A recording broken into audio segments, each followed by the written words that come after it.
Selamat malam, salam Serie A. Ya, jadi Milan kemarin menang ya 2-0 sama Fiorentina. Lalu Lazio kalah sama Udinese dan Roma juga kalah sama Napoli ya. Jadi dua match yang saya prediksikan Lazio dan Roma menang ternyata kalah. Ya, tapi kalau untuk yang Lazio Udinese nggak usah terlalu dibahas. Meskipun saya nonton tapi nggak terlalu fokus juga ke matchnya, dan menurut saya juga Udinese layak menang. Ya, mereka bermain disiplin. Nah, kita langsung aja ke matchnya Milan Fiorentina. Ya, jadi ini menarik karena buat saya, satu, Milan nggak ada Ibra. Yang kedua, Fiorentina itu kan baru ganti pelatih. Ya, kemarin waktu lawan Crotone mereka bermain buruk. Ya, mungkin karena formasinya juga berubah. Ya, tapi saya ingin lihat apakah di match kali ini mereka sudah membaik penampilannya. Ya. Nah, di awal-awal pertandingan ya, itu Fiorentina sebenarnya bermain cukup baik, cukup fluid. Ya. Mereka berhasil untuk membangun serangan dengan cukup rapi. Ya, sedangkan Milan memang terlihat bahwa pengaruh Ibra ini cukup besar, karena ketika menyerang pemain depannya Milan kan mereka memasang si Ante Rebic ya sebagai striker, yang biasanya dia bermain di sisi kiri. Itu terlihat canggung memang. Nah, pemain-pemain tengahnya ini juga seperti agak kesulitan untuk mencari target man untuk mencetak gol. Nah, saya sempat nge-tweet ya bahwa wah ini Fiorentina cukup rapi nih mainnya nih, bahaya nih Milan nih, gitu. Nah, ternyata di menit ke berapa nih? Coba lihat data dulu ya. Di menit ke-17 ya, tanpa diduga Milan mencetak gol dari corner. Dan anehnya ya, Fiorentina itu sama sekali pemainnya nggak ada yang lompat. Ya, jadi praktis golnya kan dari Romagnoli ya, setelah memanfaatkan headingnya Casey ya kalau nggak salah, atau siapa ya, lupa saya. Ya, di tiang jauh gitu. Nah, ini juga membuktikan sebenarnya Fiorentina ini kurang baik dalam berkoordinasi ya, di pertahanan ya, untuk mengantisipasi bola-bola crossing. Nah, oke, 1-0 saya pikir oke lah, karena masih cukup banyak waktu dan Fiorentina cukup awal-awal cukup baik bermainnya. Nah, setelah ketinggalan mereka bermain cukup menyerang, dan tiba-tiba Salamakers sih dapat umpan terobosan. Ya, dan menurut saya cukup mudah. Dan ini juga sekali lagi membuktikan bahwa koordinasi lini pertahanannya Fiorentina ini masih amburadul. Ya, akhirnya dia di tackling dan penalti. Casey yang ambil, bagus banget ininya, eksekusinya. Ya, gol 2-0. Nah, setelah 2-0 ini Fiorentina mulai bermain agak kacau gitu. Terlihat sekali secara mental nih mereka kena gitu ya. Sehingga praktis serangannya menjadi kurang efektif, menjadi nggak efisien. Beberapa kali passing-passingnya juga salah. Ya, dan Milan bisa memanfaatkan ini, karena setelah itu Milan juga cukup mendapatkan peluang dan dia juga mendapatkan penalti kembali kan, gitu. Yang sayangnya di penalti kedua Casey nggak bisa mencetak gol. Ya, tapi praktis setelah Milan cetak gol nih, memang Fiorentina nggak terlalu berbahaya lah, gitu. Sampai berakhir babak pertama ya. Babak kedua itu juga sama, permainannya Fiorentina nggak berubah. Nah, dan ini PR nih buat Prandelli ya. Terutama kalau saya lihat PR-nya itu nggak cuman bagaimana pelatih ini bisa membentuk tim menjadi lebih solid ya, lebih konsisten bermain selama 90 menit. Tapi juga kalau dilihat dari komposisi pemain depannya ini agak aneh. Kenapa? Karena mereka ini kan pemain depannya kalau menggunakan formasi 3 penyerang ya, itu kan strikernya itu Vlahovic ya, atau Crotone ya. Ini dua pemain muda ya, pemain yang masih sangat muda, dan sebenarnya mereka tidak memiliki skill yang istimewa lah, biasa-biasa aja ya. Nah, sisi kiri Ribery oke, dia pemain yang memiliki kualitas skill individu yang sangat baik ya, tapi udah tua ya. Callejon juga, ya Callejon ini bukan Callejon yang 3-4 tahun yang lalu ya. Dia pemain dari Napoli yang udah dibuang, dan memang terbukti bahwa pemain udah sangat turun gitu. Padahal kan sebenarnya ya untuk posisi-posisi penyerang sayap itu kan butuh pemain yang fresh, yang memiliki speed, memiliki skill individu bagus. Yang skill individu mungkin mereka punya, tapi secara fisik karena mereka udah tua ya, Ribery dan Callejon ini jadi masalah gitu. Nah, bagaimana nih kira-kira Pradeli meramu atau mencari solusi atas komposisi lini depannya ini? Ini menarik kita untuk ditunggu. Ya, tapi menurut saya berat sekali, gitu ya. Pemain tengah oke lah, mereka punya Amrabat, Castrovilli, cuman juga masih sangat labil lah permainannya. Ya. Nah, sedangkan Milan, ya, mereka praktis setelah unggul 2 gol, babak kedua mereka juga menciptakan beberapa peluang.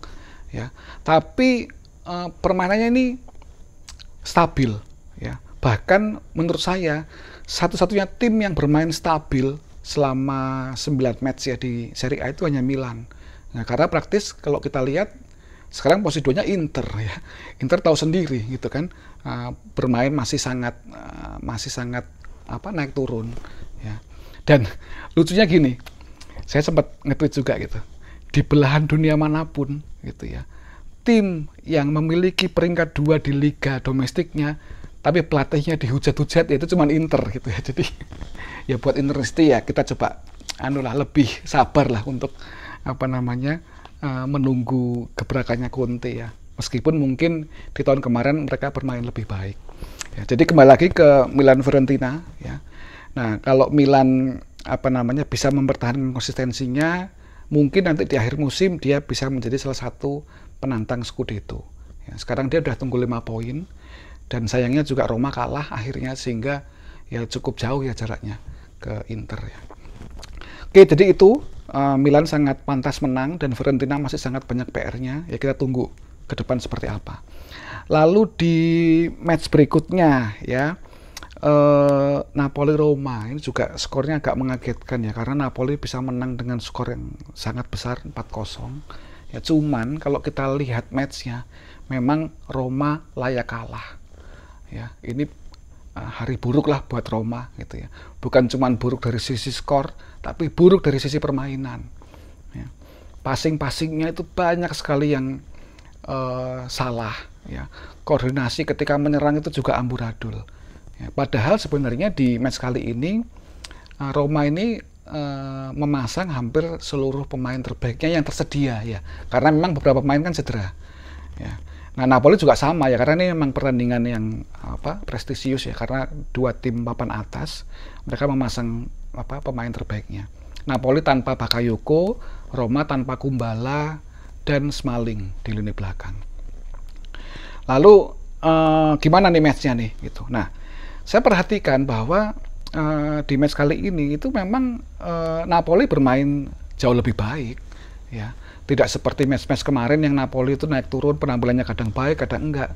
Di match kali ini selama 90 menit Napoli konsisten bermain baik. Meskipun memang harus diakui penampilannya Napoli di bawah Sarri itu jauh lebih baik dibanding penampilannya Napoli di bawah Gattuso. Ya. Tapi oke, karena mereka menang 4-0 jadi ya no problem lah gitu ya. Nah, di awal-awal pertandingan itu sebenarnya pertandingannya berjalan, 2 tim ini sama-sama bermain aman lah, bermain mencari celah ya dalam tempo yang sedang-sedang gitu. Tapi semakin lama, menit ke-10, ke-15 itu mulai kacau tuh Roma permainannya gitu. Dan itu bisa dimanfaatkan oleh Napoli, beberapa kali dapat peluang. Dan meskipun golnya dari free kick, tapi beberapa kali memang Roma itu terancam ya. Lalu setelah Napoli mencetak gol, Roma berusaha bermain lebih agresif, lebih ngotot, tapi sama aja gitu ya. Mkhitaryan bermain buruk, Pedro juga bermain buruk. Nah, apalagi Zico nih. Zico itu selama pertandingan ya, selama dia kan bermain kalau nggak salah 70 menit itu, sama sekali nggak ada pergerakan, males-malesan. Mungkin sprintnya cuma sekali 2 kali lah selama match itu gitu. Cuman jogging-jogging, nggak dapat bola gitu ya, dapat bola juga lepas. Ini aneh nih Zico nih. Mungkin juga fisiknya belum fit ya, karena mungkin baru cedera ya. Jadi Zico sama sekali nggak bantu, bahkan seolah-olah Roma ini seperti bermain 10 orang. Ya.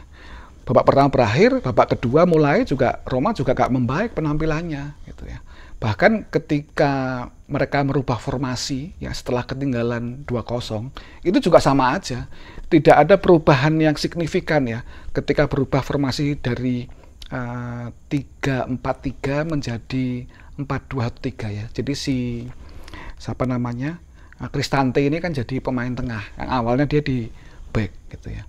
Apalagi Mancini juga kayaknya cedera ya, diganti oleh Juan Jesus ya. Ini juga pemain juga ya dulu kan mantan Inter nih gitu ya, di Inter juga performanya juga ya bisa dibilang buruk lah, ketika ke Roma juga nggak dipakai juga sama Fonseca sebenarnya. Nah lalu apa namanya, setelah 2-0 3-0 ya udah selesai matchnya sebenarnya. Dan di match kali ini Politano ini bermain baik. Ya, saya kan kemarin bilang Politano ini cuman dribble aja nih mainnya gitu. Cuman memang di match kali ini harus diakui Politano bermain baik, dia berkontribusi di gol ketiga ya dengan passingnya ke kalau nggak salah Mertens apa itu ya. Apa si siapa namanya satu lagi tuh. Ya itulah pokoknya gitu ya. Dia berkontribusi ke gol ketiga dan gol keempat kan juga skill individunya dia ya. Jadi ya Napoli layak menang. Ya, tapi memang PR Napoli ini adalah konsistensi ya. Kalau dia bisa mempertahankan bermain dengan cara yang seperti kemarin lah, gitu, nggak usah apa namanya muluk-muluk kayak zamannya Sarri yang bisa bermain apa namanya tiki-taka gitu ya. Ya, saya pikir Napoli masih punya peluang untuk bersaing memperebutkan Scudetto. Sedangkan Roma, ya ini juga membuktikan bahwa Roma itu belum menjadi tim yang konsisten secara permainannya. Meskipun memang di beberapa match kemarin dia sempat baik lah hasilnya. Jadi itu review 2 pertandingan ya. Semoga di minggu-minggu depan ya itu papan atas terutama ya, meskipun sudah mulai kelihatan nih konfigurasinya, itu lebih menarik lah gitu ya. Terutama Milan nih kalau menang terus nih bahaya nih, terutama buat fans-fans yang non Milanisti. Ya, tapi buat Milanisti ya dinikmati dulu lah itu kan keunggulannya Milan saat ini. Oke, itu aja review dari saya ya. Terima kasih yang udah mau menonton, dan kalau ada masukan silahkan tulis di komen. Selamat malam dan salam Serie A.